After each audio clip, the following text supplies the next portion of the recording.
45-50 মান হৈছে আৰু সেইখিনি টাইমত তাৰপৰা আহি থাকোঁতে দেখিলোঁ যে ব্ৰিজৰ ওপৰত মানে যোনে কাম কৰি থাকে আৰু নতুন ব্ৰিজ বনাই আছে ন চানমাৰীত তাতে কাম কৰি থকা এজন মানুহ কাৰেণ্টত লাগি গোটেই তাৰমানে জ্বলি গৈছে গোটেই কাপোৰ চাপোৰ চব জ্বলি গৈছে আৰু পুৰা ফটকৈ ফুটিছে চব মানুহৰ হুলস্থুল হৈছে ময়ো স্কুটি ৰখালোঁ চালোঁ ওপৰলৈ তাৰপিছত দেখিছোঁ যে মানুহজন পুৰা জ্বলি আছে আৰু কাৰেণ্টত লাগি একদম লাগি ধৰিছে মানে ৱায়াৰত লাগি ধৰিছে পুৰা জ্বলি আছে তাৰপিছত চাগে বেলেগে ফোন কৰিছিলে ইলেক্ট্ৰিচিটি বৰ্ডত মই ফোন কৰা নাই ইলেক্ট্ৰিচিটি বৰ্ডত বেলেগে ফোন কৰোঁতে চাগে কাৰেণ্টটো কাটি দিছে কাৰেণ্টটো কাটি দিওঁতে তেওঁ তেতিয়া পৰি গৈছে আৰু পৰি যোৱাৰ পাছত কিন্তু তেওঁ গোটেই কাপোৰ কানি জ্বলি শেষ মানে গোটেই মানে জ্বলি গৈছে তেওঁ বাচিবনে কি হ'ব আমি তেতিয়ালৈকে গমেই পোৱা নাই মানে তেওঁতো পৰি গ'ল তেতিয়া পৰি যোৱাৰ পাছত তাৰপৰা আপোনাৰ মই ফোন কৰিছোঁ 100ত ফোন কৰিছোঁ মই ভাবিছোঁ যে যিহেতু চানমাৰী থানাখন আমাৰ একদম নিচে কাষতে আছে তো চানমাৰী থানাৰ পৰা যদি পুলিচ আহে ইয়াতে তেওঁলোকৰ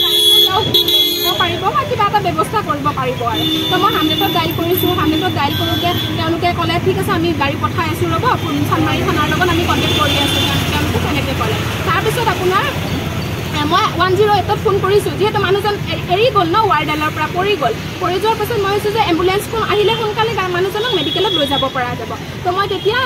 108তো ফোন কৰিছোঁ মানে ওপৰত থাকোঁতে ফোন কৰিছোঁ জ্বলি থকা সময়তে ফোন কৰিছোঁ তাৰপিছত তেওঁলোকে অলপ দেৰি মোক হল্ডত ৰাখিলে কমচে কম 4-5 মিনিটমান মোক হল্ডত ৰাখিলে হল্ডত ৰখাৰ পিছত আপোনাৰ তেওঁলোকে ক'লে ঠিক আছে আমি ব্যৱস্থা কৰি আছোঁ ৰ'ব যিমান পাৰোঁ আমি সোনকালে পঠিয়াবলৈ ব্যৱস্থা কৰি আছোঁ তাৰপৰা আপোনাৰ 9টা বাজিলে 9টা 5 হ'ল 10 হ'ল কোনো ধৰণৰ ইয়াতে কোনো মানুহ অহা নাই নাতো পুলিচ আহিছে না এম্বুলেঞ্চ আহিছে না বেলেগ কিবা আহিছে একো অহা নাই তাৰপিছত মই আকৌ ফোন কৰিলোঁ মই আকৌ ফোন কৰোঁতে 108 কৈছে 6 মাইলৰ পৰা এম্বুলেঞ্চ আহিব 6 মাইলৰ পৰা ইয়ালৈকে যদি এম্বুলেঞ্চ আহে কিমান টাইম লাগিব বাৰু কওকচোন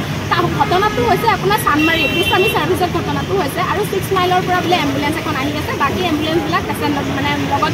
গৈছে আৰু তেনেকৈ কৈছে তাৰপিছত আপোনাৰ মই আকৌ 100টো ফোন কৰিছোঁ নাই কোনো ধৰণৰ একো ৰেছপন্স নাই মানে পঠিয়াই আছোঁ তাৰপিছত মই ভাবিছোঁ নাই এনেকৈ নহ'ব হয়তো চাগে চানমাৰী থানাই গম নাপায় মই নিজে আকৌ স্কুটি ঘূৰাই লৈ ইয়াতেতো হৈ আছে সেইবিলাক মই নিজে স্কুটি লৈ চানমাৰী থানালৈকে মই গৈছোঁ চানমাৰী থানাত গৈ পেলাই তাতে দুজন পুলিচ আছে এজন চিভিল ড্ৰেছত আছে আৰু এজন আপোনাৰ ড্ৰেছত আছে কোন হয় মই নাজানো মই তেওঁলোকক গৈ সুধিছোঁ যে আপোনালোকৰ ইয়াতে ফোন আহিছে নেকি এনেকৈ এজন মানুহ কাৰেণ্টত লাগিছে মই 100ত ডাইল কৰিছিলোঁ আপোনালোকে ইয়াত পুলিচ মানে ফোন আহিছে নেকি তেওঁলোকে যে অঁ গম পাইছোঁ আহিছে আমি পঠাই আছোঁ গাড়ী আমাৰ গাড়ীখন গান্ধী বস্তিত আছে গান্ধী বস্তিৰ পৰা আমি পঠাই আছোঁ এনেকৈ ক'লে তাৰপিছত মই গুচি আহিলোঁ মই যিমান পাৰে আপোনালোকে সোনকালে ব্যৱস্থা কৰক মানুহজনক মেডিকেলত নিয়া মানে ব্যৱস্থা কৰিব লাগে তাৰপিছত চাগে মই নিজৰ যদি মোৰ 4চকীয়া গাড়ী থাকিলেহেঁতেন মই চাগে তাতে ভৰাই লৈ গ'লোহেঁতেন কিন্তু মোৰতো নাই মই স্কুটি এখন লৈ আহিছিলোঁ মানুহজন কিমান কি হৈছে মই ইমান দেখা পোৱা নাই কাৰণ তেওঁতো ওপৰত আছিলে তেওঁ মুঠতে বেক চাইডটো গোটেই পুৰি গৈছে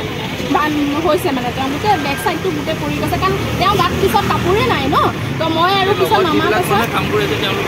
তেওঁলোকে কি কৰিব কাৰেণ্টত লগা মানুহটো চুব নোৱাৰিব তো তেওঁলোকে যেতিয়া পৰি গৈছে মানুহজন যেতিয়া ৱায়াৰৰ পৰা পৰি গৈছে কাৰেণ্টটো কাটি দিয়াৰ পিছত তেওঁলোকে তেতিয়া চাইছে তাৰপাছত আপোনাৰ 9টা 10 মানত চাগে 5 ব্ৰিগেডৰ এখন গাড়ী আহিলে মই যেতিয়া থানাৰ পৰা আকৌ আহিছোঁ তেতিয়া মই দেখিছোঁ যে এখন 5 ব্ৰিগেডৰ গাড়ী আহিছে 5 ব্ৰিগেডৰ গাড়ীখনত তেওঁলোকে তেওঁলোকৰ কামখিনি কিন্তু কৰিছে তেওঁলোকে ওপৰত উঠি গৈছে উঠি গৈ ব্লেংকেট স্লেংকেট দি মেলি কিবা কিবি কৰিছে আৰু কি কৰিছে সেইটো আমি তলত আছোঁ দেখা নাই তাৰপিছত এতিয়া মই এইটোৱে ক'ব বিচাৰোঁ যে আমাৰ চৰকাৰখনক যে তেওঁলোকে এটা কাম দিছে ইমান এখন ডাঙৰ ব্ৰিজ বনাবলৈ দিছে কণ্ট্ৰেক্টাৰ ক'ত আছে এতিয়া কণ্ট্ৰেক্টাৰকতো মই দেখা নাপালোঁ তেওঁলোকে কি কাম কৰি আছে কি কাৰণে কোটি কোটি টকা লৈ আছে আৰু চৰকাৰৰ কাম কৰি আছে চৰকাৰৰ কাম কৰি থকা মানুহ এজনৰ কাৰণে যদি এখন এম্বুলেঞ্চ আহি নাপায় পুলিচ প্ৰশাসনৰ মানুহ কোনো আহি নাপায় আমাৰ নিচিনা মানুহৰ কাৰণে কি আহি পাব আমি যদি মৰি যাওঁ আমাৰ দেখোন এম্বুলেঞ্চ আহালে আমি ঘৰতে মৰি থাকিম দেখোন তো মই এতিয়া ক'ব বিচাৰোঁ চৰকাৰখনক CM ছাৰক বা যিসকল এই হেৰিটোৰ লগত জড়িত আছে যাৰ গাফিলতিৰ কাৰণে এইটো হৈছে তেওঁলোকক পানিছমেণ্ট দিব লাগে ছেকেণ্ড টাইম যাতে আৰু এনেকুৱা